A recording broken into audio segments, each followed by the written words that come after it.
Canada is a country many people consider to move to. In 2019, Canada planned to provide permanent residence to about 330,000 people. It is not surprising then that in 2019, Canada was the world's 7th most popular destination for international migrants, behind the USA at first place, followed by Germany, Saudi Arabia, Russia, the UK, the United Arab Emirates and France. Because of that, I would like to use the time we have to reveal what I believe are the 11 biggest upsides of moving to Canada. Usually, the idea behind moving to another country is to increase the quality of life, and Canada certainly is one of the countries with the highest quality of life in the whole world. According to the Mercer Quality of Life Index, Vancouver, Canada's third largest city, ranks third among the cities with the highest quality of life, behind Vienna ranking first and Zurich second. For sure, quality of life heavily depends on personal preferences, but it is still a good indicator of the people's satisfaction. Since there are many different quality of life rankings out there, you need to take these rankings with a grain of salt. According to the Numbeo Quality of Life Index, for instance, the first Canadian city only ranks 20th, and it is not Vancouver but Victoria, followed by Ottawa, Vancouver and Quebec City. Besides quality of life, nature is another significant upside of Canada. No wonder that exploring the Canadian nature has turned into the biggest plus for tourists all around the globe. There are 43 national parks, well over 1,500 provincial parks and other protected areas, which include huge forest areas. When I was a tourist in Vancouver, I was amazed by the fact that untouched nature was situated so close to the vibrant city of Vancouver. Especially for nature enthusiasts, Canada has a lot to offer. It has the highest number of lakes among all countries worldwide. About 60% of all the Earth's lakes are located in Canada. Nevertheless, it must be noted that the diversity of nature is lower than, let's say, in the USA or Russia. But this is not surprising, considering the fact that there are no deserts or steppes in Canada. Canada still has intact primal forests, mainly thanks to the low population density and the country's large area. According to Global Forest Watch Canada, 62% of the boreal forests, which are taigas in colder climate zones, and 30% of the deciduous forests are still in very good shape. I think that the pictures shown in this video speak for themselves. Canada is, like many other countries, a free country. Especially in rural areas, no one will really care about what you do, and there won't be a police officer waiting for you to commit an administrative offense, like it is the case in Germany or Switzerland. Another example is the nationwide legalization of products that contain THC.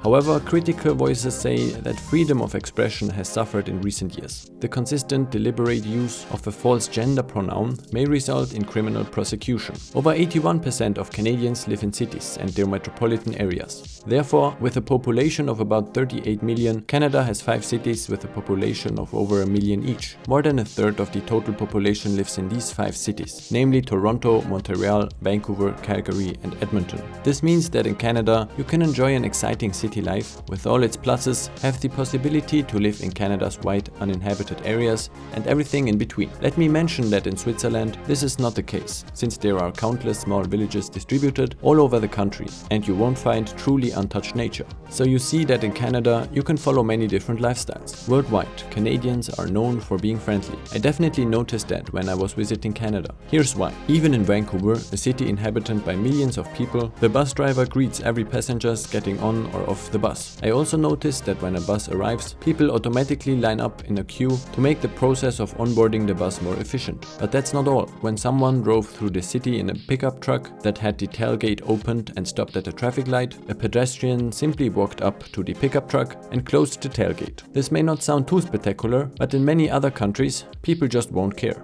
Furthermore, Canadians are described as hospitable and interested. Although English is spoken by almost 70% of the population, French also is an official language. About 22% of the population, especially in the territory of Quebec, speak French. English and French have equal rights in federal courts, in parliament, and in all federal institutions. Citizens have the right to receive government services in English or French. If you can communicate well in English, you won't face many challenges in finding new friends in Canada. If you have knowledge in French, you'll also be able to make use of that. Moreover, the Canadian climate can be seen as an upside. Since Canada is the second largest country in the world after Russia and stretches thousands of kilometers from north to south, the Canadian climate is different depending on where you stay. Generally speaking, the climate gets colder the further north you go. Canada's north has a polar climate, a maritime climate near the coasts with only small differences in temperatures between days and nights, and summers and winters, and a continental climate in the Midland. Canada's warmest city is Victoria, located 80 kilometers southwest of Vancouver. The ocean has a balancing effect regarding the temperatures in Victoria, which is the reason why winters don't get too cold while summers are mild. But even in Victoria, you may not expect warm summers. In August, maximum temperatures reach up to 22 degrees Celsius or 72 degrees Fahrenheit, whereas minimum temperatures in December and January are just a little bit over 0 degrees Celsius or 32 degrees Fahrenheit. Additionally, the amount of sunshine hours greatly depends on the season. While in July you can expect almost 10.5 hours of sunshine a day, in December there are only about 1.9 hours of sunshine.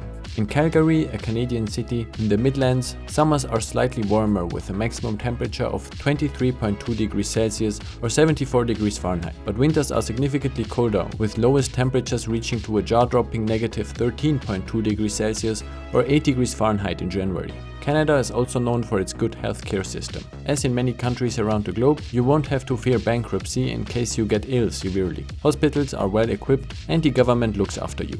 Canada is a very safe country. As crime rates rise in Western Europe, this upside is getting more and more important for Europeans that plan to move to Canada. According to the Numbeo Crime Index, Quebec City is the first Canadian city and ranks 4th worldwide, behind Doha in Qatar, Abu Dhabi in the United Arab Emirates, and Taipei in Taiwan. Quebec City is followed by Zurich, ranking 5th. If one considers not only crime rates, but also the general security situation, Canada also is one of the world's leading nations. Canada ranks 6th in the Global Peace Index, behind Iceland, New Zealand, Portugal, Austria, and Denmark. Although taxes in Canada are not too low in absolute terms, they are significantly lower than in European countries. As usual, the tax rate depends on many factors such as income, marital status, and location of residence. Canada ranks 28th among all OECD countries by highest tax rates. The average Canadian tax rate is at a little over 30%. Belgium ranks first with an average tax rate of over 52%, and Germany comes in second with a rate of almost 50%. However, taxes are lower in the US, Australia, South Korea, Israel, Switzerland, Mexico, New Zealand, and Chile. Canada has a very good education system,